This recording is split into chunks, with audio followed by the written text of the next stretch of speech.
खबर है, दिल्ली में जेएनजी प्रोटेस्ट के बाद अब पहली बार छात्रों के बीच होंगे गृह मंत्री अमित शाह। आज गुरुवार को अमित शाह छात्रों के बीच जाएंगे। गुजरात में एक दिवसीय दौरे के दरमियान यहां अहमदाबाद विद्यापीठ के दीक्षांत समारोह में बतौर चीफ गेस्ट के रूप में युवाओं को संबोधित करेंगे। ये संस्थान महात्मा गांधी द्वारा स्थापित किया गया है और उत्तर प्रदेश के मुख्यमंत्री योगी आदित्यनाथ ने यूपी की माताओं बहनों को बड़ा तोहफा दिया। आज 27 से 29 अगस्त तक अपने सहयात्री के साथ निःशुल्क बसों में यात्राएं कर पाएंगे माताएं बहनें। रक्षाबंधन के मौके पर उन्हें किराया वगैरह नहीं देना पड़ेगा। वहीं पूर्वांचल वालों को रेलवे ने भी बड़ी सौगात दी। आज से नियमित दौड़ेगी गोरखपुर दिल्ली के बीच अमृत भारत एक्सप्रेस ट्रेन। ये ट्रेन की गाड़ी संख्या होगी। तो ये तो आज के कुछ बड़े इवेंट रहेंगे और चलिए आगे बढ़ते हैं खबरों में। देखिए आप अगली खबर, अब बच्चे रात में नहीं चला पाएंगे फेसबुक इंस्टाग्राम। डेली लिमिट और नाइट टाइम ब्लॉक फीचर लाना होगा।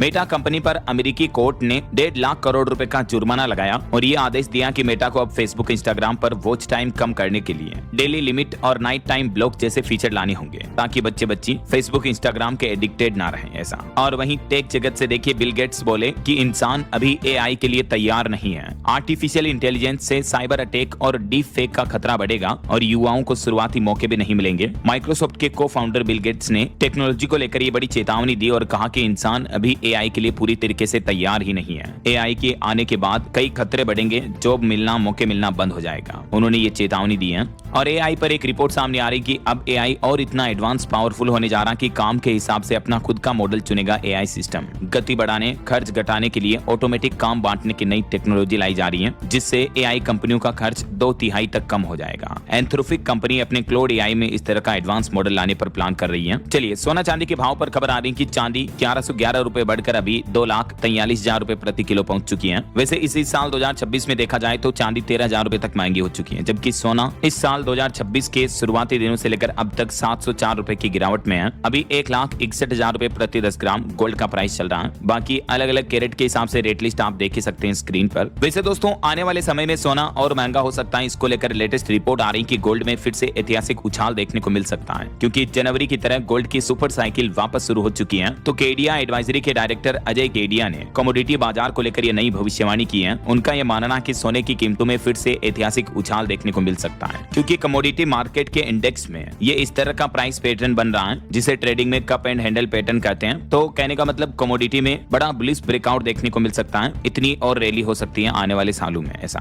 कई सारे मार्केट एक्सपर्ट्स का भी ये अनुमान है कि आने वाले समय में 2026 के बाद 27-28 तक सोने के दाम में और तेजी देखने को मिल सकती है। तो अगर आप भी गोल्ड में निवेश करने का प्लान कर रहे हैं तो अपनी प्लानिंग को उस हिसाब से एडजस्ट कर सकते हैं। दुनिया के सबसे अमीर शख्स इलोन मस्क का नया प्लान है, वो दुनिया का सबसे बड़ा रॉकेट लॉन्च कॉम्प्लेक्स बनाएंगे। ये मैनहट्टन से 8 गुना बड़ी जमीन पर बनेगा और यहाँ से हर साल हजारों स्टारशिप रॉकेट लॉन्च होंगे। इलोन मस्क की कंपनी स्पेसएक्स अमेरिका के दक्षिणी लुइसियाना में ये दुनिया का सबसे बड़ा रॉकेट लॉन्चर कॉम्प्लेक्स बनाने जा रही है। और बड़ी खबर आ रही त्योहारों से पहले देखिए, 7,000 लीटर मिलावटी दूध नष्ट किया गया। 145 किलो नकली मावा जब्त हुआ। रक्षाबंधन से पहले उत्तर प्रदेश के आगरा के बाजार में ये मिठाइयों को खपाने की तैयारी थी, लेकिन उससे पहले खाद्य विभाग ने बड़ी कार्रवाई करते हुए ये मिलावटी खाने पीने की चीजें जब्त की हैं। तो त्योहारों पर बाहरी बाजार की मिठाई लाने से जितना हो सके बचें, अपने घर पर ही शुद्ध मिठाई बनाकर खाएं, है ना। चलिए पॉलिटिक्स से अगली बड़ी खबर देखिए, कर्नाटक सरकार का भी कहना है कि कर्नाटक में पूरा वंदे मातरम नहीं गाया जाएगा। कर्नाटक के मुख्यमंत्री शिव कुमार बोले कि हम पार्टी के फैसले के साथ हैं, भाजपा तुष्टीकरण की राजनीति करती है। तो कहने का मतलब वंदे मातरम के शुरुआती 2 पैरे ही गाए जाएंगे कर्नाटक में भी, जो कांग्रेस ने बैठक में फैसला लिया उस तरह से है।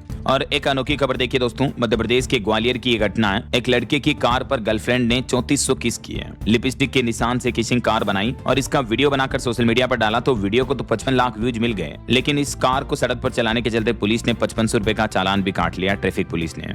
एक और बड़ी घटना देखने को मिली गुजरात के अहमदाबाद में। रिहायशी इलाके में 300 किलोमीटर की रफ्तार से कार भगाई और कार चलाने वाला ड्राइवर एक पायलट था, तो उसको अरेस्ट कर लिया। पुलिस ने पोर्ट से कार भी जब्त की। 3 दिनों से ये वीडियो वायरल हो रहा था, क्योंकि ये कोई नेशनल हाईवे तो है नहीं, रिहायशी इलाका, इसलिए यहाँ पर खतरा होता है। तो ओवर स्पीडिंग की वजह से ये कार्रवाई की गई। चलिए अगला अपडेट आ रहा है, उत्तर प्रदेश में 50,000 ग्रेजुएट बेटियों को मिलेगी स्कूटी। यूपी की आधी आबादी को सुरक्षा और सम्मान देना हमारी प्राथमिकता है। मुख्यमंत्री योगी आदित्यनाथ ने बीते दिन कैबिनेट बैठक के दरमियान लोक माता अहिल्याबाई मातृशक्ति यात्रा योजना का भी शुभारंभ किया, जिसके तहत 60 साल से ऊपर की महिलाओं को यूपी में अब आजीवन मुफ्त बस यात्रा और रक्षाबंधन के त्योहार पर तो सभी महिलाओं को फ्री यात्रा मिलेगी। इसके अलावा जो ग्रेजुएट बेटियां लड़कियां दूर से पढ़ाई करने के लिए स्कूल में आती हैं तो उनको फ्री स्कूटी भी दी जाएगी यूपी सरकार की तरफ से। अक्टूबर नवंबर में ये स्कूटी वितरित की जाए, सीएम योगी ने ये घोषणा की है। वहीं खबर है यूपी में स्टार्टअप्स को योगी सरकार ने बूस्टर डोज दिया। गुरुवार को लॉन्च होगी नई स्टार्टअप नीति 2026। उत्तर प्रदेश में निवेश बढ़ाने के लिए यूपी यूपी सरकार आज ये स्टार्टअप नीति की वेबसाइट भी लॉन्च करेगी, जिसके तहत यूपी में नए नए स्टार्टअप्स क्रिएट होंगे, ज्यादा से ज्यादा युवाओं को रोजगार मिलेंगे और स्टार्टअप्स को फैसिलिटी, सुविधाएं, ईज ऑफ डूइंग बिजनेस देने के लिए ऑनलाइन पोर्टल भी शुरू किया जाएगा। और वहीं खबर देखिए, हाल ही में कृति सेनन ने जो एक रक्षाबंधन का एडवर्टाइजमेंट किया था, तो इस विज्ञापन के बाद विवाद पैदा हो गया काफी ज्यादा उनकी ड्रेस को लेकर, क्योंकि वो इस तरह के कपड़ों में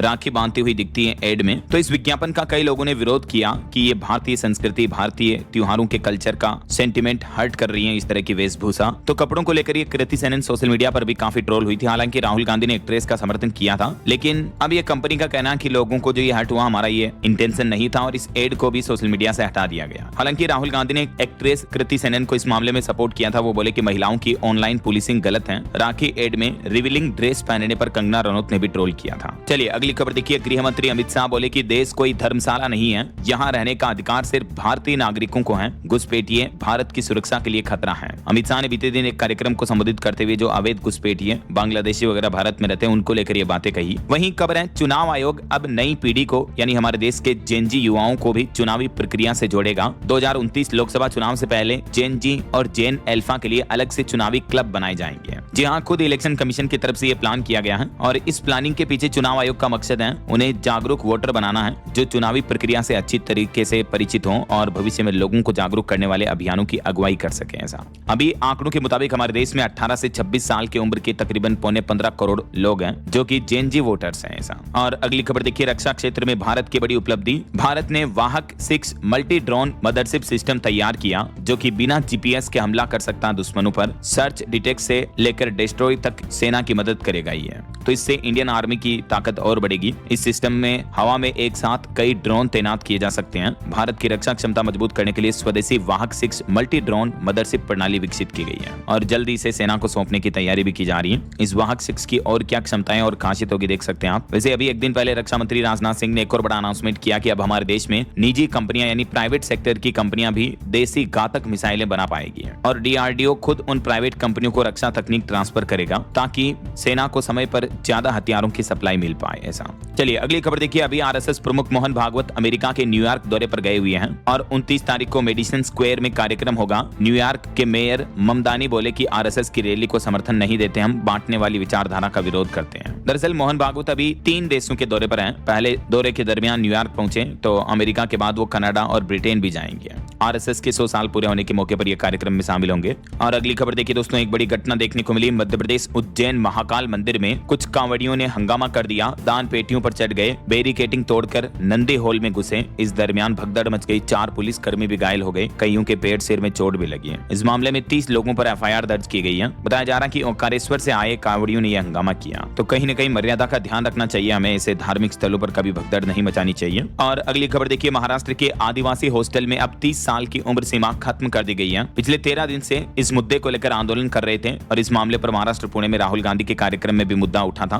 तो अब आखिरकार महाराष्ट्र सरकार ने आदिवासी हॉस्टल में रहने के लिए 30 साल की जो एज लिमिट थी उसको खत्म कर दिया है। वैसे अभी भी आदिवासी छात्रों की महाराष्ट्र सरकार से ये 10 प्रमुख मांगे हैं, जिनमें से एक मांग को स्वीकार किया गया महाराष्ट्र सरकार की तरफ से। चलिए अगली खबर देखिए, हरियाणा में सफाई कर्मचारियों ने अपनी हड़ताल 30 अगस्त तक के लिए बढ़ा दी है। फतेहाबाद में नगर पालिका कर्मचारी संघ की प्रेस कॉन्फ्रेंस हुई और इसमें यह हड़ताल बढ़ाने का फैसला लिया गया है। सफाई कर्मियों का कहना कि सरकार उनकी मांगे मान नहीं रही है, यही वजह की यह हड़ताल को और भी आगे बढ़ाया गया है। और ऑटो इंडस्ट्री से खबर देखिए, MG Hector Tom Hawk EV और PHEV मॉडल भारत में लॉन्च हुए हैं। 19,49,000 इनकी शुरुआती कीमत होगी। इस ईवी में 517 किलोमीटर की रेंज मिलेगी और प्लग इन हाइब्रिड में 1100 किलोमीटर से ज्यादा का माइलेज भी मिलेगा। और कंपनी ने इसकी शुरुआती कीमत 19.5 लाख रुपए तय की है। और वहीं तकनीक से जुड़ी अनोखी खबर देखिए, दुनिया में पहली बार 13,000 फीट ऊपर बनी बिजली। चीन ने आसमान में उड़ाया बोइंग 747 जितना बड़ा क्राफ्ट और इससे ऊपर आसमान में बिजली बनती है। जी हाँ, चीन ने 13,000 फीट की ऊंचाई पर मौजूद तेज हवाओं से बिजली पैदा करने की तकनीक में यह सफलता हासिल की है। और चीनी सरकारी मीडिया सीसीटीवी की रिपोर्ट के मुताबिक ये दुनिया में पहली बार हुआ है जब इतनी ऊंचाई पर किसी एयरबोर्न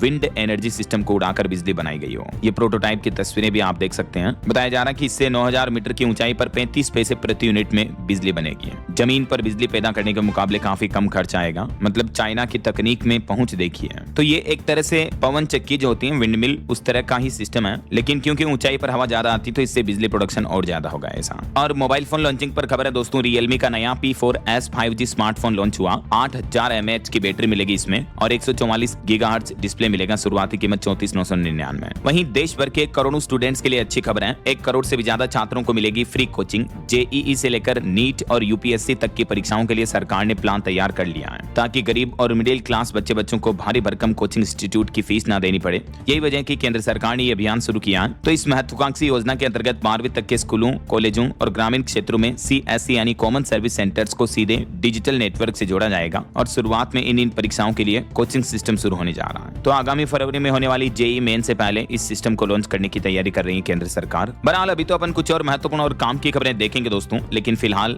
वक्त तो चला है आज के ताजा मौसम समाचार जानने। तो देखिए दोस्तों, एक तो नेपाल में जो बाढ़ से भारी तबाही मची, उसमें 100 से ज्यादा लोगों की मौतें हो गई। अभी भी 1000 से ज्यादा लोग लापता हैं और 150 के लगभग तो भारतीय लोग जो लापता हैं, 133 का आंकड़ा आ रहा है। लेकिन तबाही कितनी भयानक मची, ये तस्वीरें देखकर आप अंदाजा लगा सकते हैं। नेपाल में आई बाढ़ से इस तबाही में कई गांव और नेपाल के कई हाइड्रो पावर प्रोजेक्ट, बिजली बनाने वाले प्लांट भी बह गए। चीन के तिब्बत से आई बाढ़ ने नेपाल में ये इतनी तबाही मचाई, मानो पूरे नेपाल में जल प्रलय का माहौल हो गया। इस बीच भारत ने जो नेपाल में मदद पहुंचाई, तो नेपाल के प्रधानमंत्री बालेन ने PM मोदी का आभार भी जताया। और नेपाल में आई बाढ़ की वजह से बिहार में भी गंडक नदी का जलस्तर अचानक बढ़ गया। बैराज बांध के 36 गेट खोले गए और इस घटना के बाद बिहार के मोतिहारी, गोपालगंज समेत 8 जिलों में हाई अलर्ट जारी कर दिया मौसम विभाग ने, क्योंकि पड़ोसी देश नेपाल से अब बाढ़ का पानी भारत में बिहार वगैरह अन्य राज्यों की तरफ आगे बढ़ रहा है। यही वजह की आपदा प्रबंधन की तरफ से ये हाई अलर्ट जारी किया गया। तस्वीरें आप देख सकते हैं। वैसे आज मौसम विभाग की तरफ से गुरुवार को दिल्ली, UP, बिहार समेत देश के 26 राज्यों में झमाझम बारिश की भी चेतावनी जारी की है। कई जगहों पर 80-85 किलोमीटर प्रति घंटा की रफ्तार से तेज हवाएं भी चल सकती हैं। और एक वजह यह भी है कि नेपाल में जो ये फ्लैश फ्लड आई, उसके बाद UP, बिहार में और ज्यादा अलर्ट जारी कर दिया। सीमावर्ती इलाकों में प्रशासन ने सतर्कता और बढ़ा दी है। तिब्बत में ग्लेशियर फटने से पूरे बिहार में भी हाई अलर्ट जारी हुआ। भागलपुर में भी गंगा नदी का जलस्तर बढ़ सकता है। और नेपाल की इस बाढ़ में जो 133 से ज्यादा भारतीय लापता हैं, उसके बाद भारत सरकार ने और नेपाल से इंडियन एम्बेसी ने हेल्पलाइन नंबर भी जारी किया। ये देख सकते हैं, भारतीय नागरिकों की मदद के लिए जारी आपातकालीन नंबर और टोल फ्री हेल्पलाइन सर्विस भी है। ना सिर्फ आम आदमी बल्कि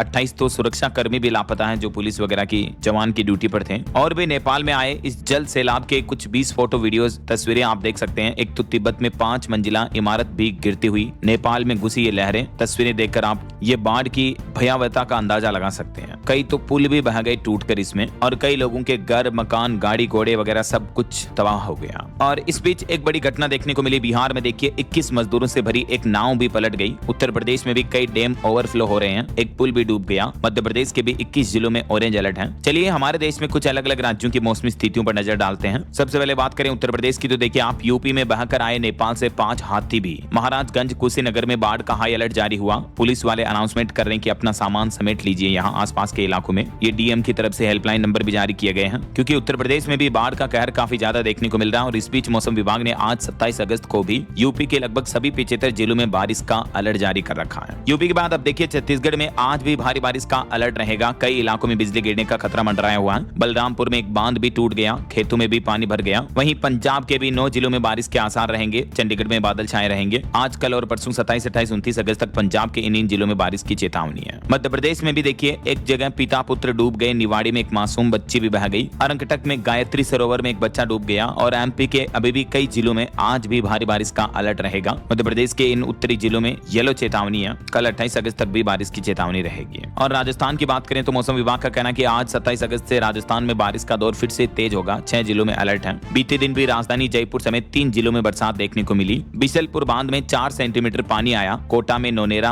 और एबेरा बांध के 3 गेट भी खोले गए। आज भी मौसम विभाग ने राजस्थान में 27 अगस्त को इन पूर्वी जिलों में बारिश की चेतावनी जारी कर रखी है। और अगले 48 घंटे काफी अहम होंगे। नेपाल में आई तबाही के बाद बिहार में भी बाढ़ का खतरा जारी हुआ। 7 जिलों में हाई अलर्ट है। बाढ़ आएगी तो रेस्क्यू के लिए बिहार में 267 नावें भी तैयार कर रखी है प्रशासन ने। नेपाल बाढ़ में भारत के बॉलीवुड एक्टर सोनू सूद ने भी मदद का हाथ बढ़ाया। बोले कि तुम अकेले नहीं हो नेपाल। मनीषा कोइराला भी बोली कि दुआ करिए। पहाड़ी राज्यों की बात करें तो हिमाचल प्रदेश में भी 4 जिलों में बारिश का अलर्ट है। 6 बजे तक सतर्क रहने की एडवाइजरी जारी की। हालांकि अगले 3 दिन में फिर 3 डिग्री तक तापमान बढ़ेगा। लेकिन हिमाचल में वापस 29 से 31 अगस्त तक बूंदाबांदी के आसार रहेंगे। और उत्तराखंड में देखिए दोस्तों, अब सभी जिलों में बारिश की संभावना रहेगी। देहरादून, पिथौरागढ़ समेत 3 जिलों में येलो अलर्ट जारी हुआ। 78 सड़कें भी बंद पड़ी हैं। कई जगहों पर पहाड़ों का लैंडस्लाइड अभी भी देखने को मिल रहा है उत्तराखंड में। मौसम विभाग का कहना है कि अगले 3 दिन मौसम का हाल कुछ यूं रहेगा। 27, 28, 29 अगस्त तक उत्तराखंड में अलग अलग जिलों में बारिश की चेतावनी है। बाकी भारत के मानचित्र में आप देख सकते हैं मध्य भारत के कुछ राज्यों में ऑरेंज अलर्ट है और अधिकांश राज्यों में येलो अलर्ट की चेतावनी है अगले 24 घंटों के दरमियान। अच्छा, वैसे आप कौन से राज्य में रहते हैं दोस्तों, और आपके यहाँ अभी मतलब मौसम का हाल क्या चल रहा है? बारिश वगैरह हो रही है या गर्मी का माहौल है? कमेंट करके बताइएगा जरूर आपके राज्य और जिले का नाम। ओके, और चलिए मौसम अपडेट के बाद आगे बढ़ते हैं खबरों में। कुछ मार्केट अपडेट्स पर नजर डाल लेते हैं। देखिए, बीते दिन भारतीय शेयर बाजार 183 अंक गिरकर 77,473 पर बंद हुआ। निफ्टी भी 127 अंक नीचे आया। वहीं खबर है बाजार से 18% सस्ते दर पर प्याज बेचेगी अब सरकार। दिल्ली में 35 रुपए प्रति किलो की दर से मिलेगा। 4 अन्य शहरों में भी सप्लाई की जाएगी क्योंकि पिछले 1 महीने में प्याज 28% तक महंगा हुआ है। तो अब सरकार का यह नया प्लान है। वैसे अभी चीनी भी महंगी चल रही है, तो चीनी शक्कर को भी सस्ता करने के लिए सरकार ने एक और फैसला लिया। चीनी आयात की समय सीमा बदल दी है। अब एंट्री के 2 महीने में रिफाइंड चीनी बेचनी होगी। 31 अक्टूबर तक की जो डेडलाइन तय कर रखी थी इंपोर्टर्स के लिए, तो उसको भी सरकार ने हटा दिया। और सरकार के इन सख्त फैसलों का असर भी दिखा। चीनी की कीमतें 18% तक घटी हैं। जो कारखाने से निकलने वाली चीनी का भाव अभी 55 रुपए प्रति किलो तक आ गया। राजधानी दिल्ली की महिलाओं के लिए अच्छी खबर है। रक्षाबंधन से पहले दिल्ली की रेखा गुप्ता सरकार ने लक्ष्मी योजना शुरू कर दी है और इस योजना के तहत महिलाओं माताओं बहनों को हर महीने 2500 रुपए दिए जाएंगे। कौन कौन महिलाएं इस योजना के लिए पात्र होगी? जो दिल्ली की 21 से 60 साल की उम्र की महिलाएं हैं जिनकी सालाना आय 2.5 लाख रुपए तक है, तो वो इस योजना का लाभ ले पाएंगी। और इस योजना में दिल्ली सरकार का कहना कि अगले महीने 1 सितंबर से ही धनराशि मिलना शुरू हो जाएगी ऐसा। और टेक न्यूज से खबर देखिए, व्हाट्सएप अकाउंट अब आपका और भी ज्यादा सुरक्षित होगा क्योंकि 6 डिजिट पिन की जगह अब आप मजबूत पासवर्ड भी रख पाएंगे। व्हाट्सएप ने सबसे बड़ा बदलाव 2 स्टेप वेरिफिकेशन में भी किया है ताकि आपका व्हाट्सएप अकाउंट ज्यादा सेफ सिक्योर रहेगा। स्पेशल कैरेक्टर्स वगैरह भी यूज कर पाएंगे आप। और इंस्टाग्राम चलाने वालों के लिए भी अच्छी खबर है। इंस्टाग्राम में रील्स एडिट करने का झंझट अब खत्म होगा। इंस्टाग्राम लाया फर्स्ट ड्राफ्ट फीचर जिसमें ऑटोमेटिक कई सारे वीडियोस आप डालोगे तो ट्रिम हो जाएंगे और ऑटो वीडियो एडिटिंग का फीचर मिलेगा ऐसा। वहीं रिपोर्ट आ रही कि इस रक्षाबंधन देश भर में 30,000 करोड़ रुपए से भी ज्यादा का कारोबार होने की उम्मीद है। केट की तरफ से यह अनुमान लगाया गया है। और अगली खबर देखिए, अब गांव में ही मिलेगा रोजगार। केंद्र सरकार ने शुरू किया मिशन समृद्ध गांव। ग्रामीण इलाकों में गरीबी खत्म करने का लक्ष्य तय किया गया है और केंद्रीय ग्रामीण विकास मंत्री शिवराज सिंह चौहान ने राजधानी दिल्ली में ये मिशन समृद्ध गांव योजना का शुभारंभ भी किया। धीरे धीरे इस योजना को पूरे देश में लागू किया जाएगा और इस योजना का मुख्य मकसद ये है कि ग्रामीण क्षेत्रों में ग्रामीण इलाकों में रोजगार बढ़ाया जाए, युवाओं को ज्यादा से ज्यादा काम मिल सके ऐसा। वहीं खबर है 1 सितंबर से 10 नियम बदल जाएंगे। एलपीजी गैस सिलेंडर से लेकर bank, FD, ITR, income tax समेत कई सारे ऐसे रूल्स हैं जिनका सीधा असर आम आदमी की जेब पर पड़ेगा। तो 1 सितंबर से लागू होने वाले नए नियमों के बारे में डिटेल जानकारी मैं आपको अलग से डीएलएस न्यूज चैनल के वीडियोस में बता दूंगा, तो आप चेक कर लीजिएगा क्योंकि अभी मैं एक-एक को बोलूंगा तो काफी ज्यादा लंबा हो जाएगा ना। वहीं देखिए, झारखंड हाईकोर्ट का बड़ा फैसला। 498 धारा में हर गैर कानूनी मांग दहेज हो ये जरूरी नहीं है। पति और ससुराल पक्ष को फटकार लगाते हुए हाईकोर्ट ने ये बड़ा फैसला सुनाया। और खबर है राजधानी दिल्ली में H1N1 स्वाइन फ्लू के मामले फिर से बढ़ने लगे। अभी 2446 मरीज चल रहे हैं। स्वास्थ्य मंत्री ने निर्देश भी जारी किए। सरकारी अस्पतालों को फ्लू से निपटने के लिए अलर्ट स्थिति पर रखा गया है। चलिए कुछ बड़े हादसों और दुर्घटनाओं की खबरें देखिए दोस्तों। एक बड़ी सड़क दुर्घटना देखिए, तेलंगाना में बस और ट्रक की टक्कर में 6 लोगों की मौत हो गई जिसमें 5 महिलाएं हैं, 12 लोग घायल हो गए। ट्रक में रखे लोहे के पिल्लर बस में घुस गए। इतना भयानक हादसा हुआ ये तेलंगाना के सूर्यापेट जिले में। और जम्मू कश्मीर के पुंछ में भी एक वैन गहरी खाई में गिर गई जिसमें 6 लोगों की मौत हो गई। 3 की हालत गंभीर बताई जा रही है। बिहार की भी एक और बड़ी दुखद घटना देखिए, कीर्तन कर रहे लोगों को कार ने रौंदा, 5 लोगों की मौत हो गई। चश्मदीद बोले कि 150 की रफ्तार में आ रही थी गाड़ी। और एक बड़ी क्राइम की खबर देखिए, उत्तर प्रदेश में हरियाणवी सिंगर की 5 गोलियां मारकर हत्या कर दी गई। जिम से निकलते वक्त सिंगर अंकित बालियान की जान ले ली गई कुछ हमलावरों की तरफ से। और पंजाब के जालंधर में जो हाल ही में ये लेक्चरर की हत्या का मामला देखने को मिला, तो इस मामले में हत्या करने वाले पति और सास को गिरफ्तार कर लिया गया है। उज्जैन में छुपे बैठे थे ये। और एक बड़ी दुखद घटना देखिए, भारत के पड़ोसी देश पाकिस्तान के एक सरकारी अस्पताल में हुई। बच्चों के वार्ड में आग लगने से 15 नवजात बच्चों की मौत हो गई। पाकिस्तान के इस्लामाबाद में ये बड़ी अग्निकांड की घटना हुई। बताया जा रहा कि एसी का कंप्रेसर फटने की वजह से ये आग लगी और इस्लामाबाद के सरकारी अस्पताल में जो नवजात बच्चों का वार्ड होता ना, वहां आग लगी। 15 बच्चे जिंदा जल गए। सिर्फ एक बच्चे को बचाया जा सका। और एक बड़ी घटना देखिए, अमेरिका के मोन्टाना में एक परिवार के 8 लोगों की हत्या कर दी गई। मृतकों में 4 तो बच्चे भी शामिल। आरोपी ने सबको गोली मारी और फिर खुद को भी शूट कर लिया। अमेरिका में भी क्राइम काफी ज्यादा बढ़ रहा दिनों दिन। कुछ और इंटरनेशनल न्यूज अपडेट देखिए दोस्तों। अमेरिका ईरान जंग पर खबर आ रही कि ईरान के हमले से अमेरिकी खुफिया नेटवर्क को अरबों डॉलर का नुकसान हुआ। रिपोर्ट में कहा गया कि हमलों में निगरानी उपकरणों को निशाना बनाया गया। हालांकि देर रात एक अच्छी खबर ये सामने आई कि ईरान और अमेरिका दोनों सीज फायर पर राजी हुए हैं। हॉर्मुज रूट से भी खुशखबरी आई, जल्द ही तेल का संकट खत्म हो सकता है। और खबर है कि ईरान से तेल व्यापार को लेकर अमेरिका ने 4 भारतीय कंपनियों और 3 भारतीयों पर भी प्रतिबंध लगाए। वहीं भारत और अर्जेंटीना दोनों देशों के बीच व्यापारिक रिश्ते भी मजबूत हुए हैं। 5वें सबसे बड़े साझेदार के रूप में उभरा भारत के साथ अर्जेंटीना। चलिए अगली खबर देखिए, बिहार की ग्रेजुएट बेटियों को सम्राट सरकार ने बड़ा तोहफा दिया। 10 सितंबर तक बैंक अकाउंट में 50-50 हजार रुपए आएंगे। बिहार राज्य के 1.5 लाख से भी ज्यादा स्नातक उत्तीर्ण छात्राओं को ये 50-50 हजार रुपए की प्रोत्साहन राशि मिलेगी। वहीं बिहार में 74 करोड़ से बनेगा TTRO प्लांट। बाढ़ NTPC में सीवेज के पानी का दोबारा इस्तेमाल होगा। और देखिए मध्य प्रदेश में पर्यटकों को नई सौगात, अब भोपाल, उज्जैन समेत 5 शहरों में चलेगी विशेष टूरिस्ट बसें। MP में पर्यटन को बढ़ावा देने के लिए टूरिज्म के लिए परिवहन विभाग का प्लान है। और उत्तर प्रदेश के 50,000 बुनकरों के लिए भी खुशखबरी है। 5 साल में बनेंगे 150 क्लस्टर, योगी सरकार ने मंजूरी दे दी है। उत्तर प्रदेश के हथकरघा उद्योग को बढ़ावा देने, नया जीवन देने और कारीगरों की आय में बढ़ोतरी करने के लिए यूपी सरकार ने ये निर्णय लिया है। वहीं यूपी की योगी सरकार ने एक और बड़ा फैसला लिया। अब उत्तर प्रदेश में जो बच्चे अपने माता पिता की देखभाल नहीं करेंगे तो उनको माता पिता संपत्ति से बेदखल कर सकेंगे। ये कानून भी यूपी में लागू हो चुका है। योगी कैबिनेट से मंजूरी मिल चुकी है। वहीं यूपी की हर ग्राम पंचायत में खोले जाएंगे 2-2 जन सेवा केंद्र भी। योगी कैबिनेट ने 4.0 परियोजना को भी मंजूरी दी है, जिससे कि आम लोगों की जन समस्याओं का समाधान जल्दी हो पाएगा। चलिए कुछ एजुकेशनल अपडेट्स देखिए दोस्तों। सरकारी नौकरी पर खबर है। रेलवे में 1599 पदों पर भर्ती निकली है। 10वीं पास के लिए मौका है। बिना एग्जाम इंटरव्यू के होगा सिलेक्शन। अप्रेंटिस के पोस्ट पर यह भर्ती निकली है। 15 सितंबर लास्ट डेट रहेगी। वहीं खबर देखिए, जैन एल्फा स्टूडेंट रात 12 बजे तक धरने पर बैठे रहे। ओपन स्कूल और प्रिंसिपल के विरोध में उतरे। स्कूल शिक्षा मंत्री के आश्वासन के बाद हटे हैं। छत्तीसगढ़ के दुर्ग जिले का यह मामला है। और यूपी टेट एग्जाम का रिजल्ट जारी हो चुका है। 62,000 टीचर फेल हुए। इनकी नौकरी बचाने के लिए अब सरकार एक और विशेष परीक्षा करवाएगी। वैसे यूपी टेट में प्राइमरी और जूनियर के लिए 13 लाख अभ्यर्थी पास हुए और 62,000 टीचर जो है फेल हो गए। वहीं एक ये मामला देखिए, राजस्थान के प्रतापगढ़ जिले का। टूटे हुए पेड़ के सहारे स्कूल जाने को मजबूर हैं बच्चे। ग्रामीणों ने पेड़ पर बांस और कील ठोककर पुल की तरह रास्ता बनाया। बारिश में लकड़ी से बना पुल जो ढह गया, तो उसके बाद बच्चे इन हालातों में स्कूल जाने को मजबूर हैं। देखिए आप, प्रतापगढ़ जिले की दलोट तहसील का यह मामला है। और हिमाचल प्रदेश में अब एडमिशन फॉर्म से कोस्ट कॉलम हटेगा। मुख्यमंत्री बोले कि जातिगत भेदभाव खत्म होगा। योजनाओं में लाभ के लिए दे सकेंगे जानकारी भी। हिमाचल की सुक्खू सरकार ने यह फैसला लिया है जातिगत भेदभाव को खत्म करने के लिए। अब जो स्कूल एडमिशन फॉर्म वगैरह होते हैं उनमें कास्ट यानी जाति का कॉलम हटाया जाएगा ऐसा। और CBSE के स्कूलों में 30 सितंबर तक भरे जाएंगे शिक्षकों के सभी पद भी। 80 करोड़ में कंप्यूटर लैब भी बनेगी। ये भी हिमाचल सरकार ने बड़ी घोषणा की है। सभी CBSE स्कूलों में शिक्षक भर्ती की डेडलाइन तय कर दी है। 30 सितंबर तक जो भी शिक्षकों की कमी है उसको पूरा भरा जाएगा। और उत्तर प्रदेश के 25 लाख युवाओं को मुफ्त टेबलेट मिलेंगे। योगी सरकार ने JNG को भी ये बड़ा तोहफा दिया।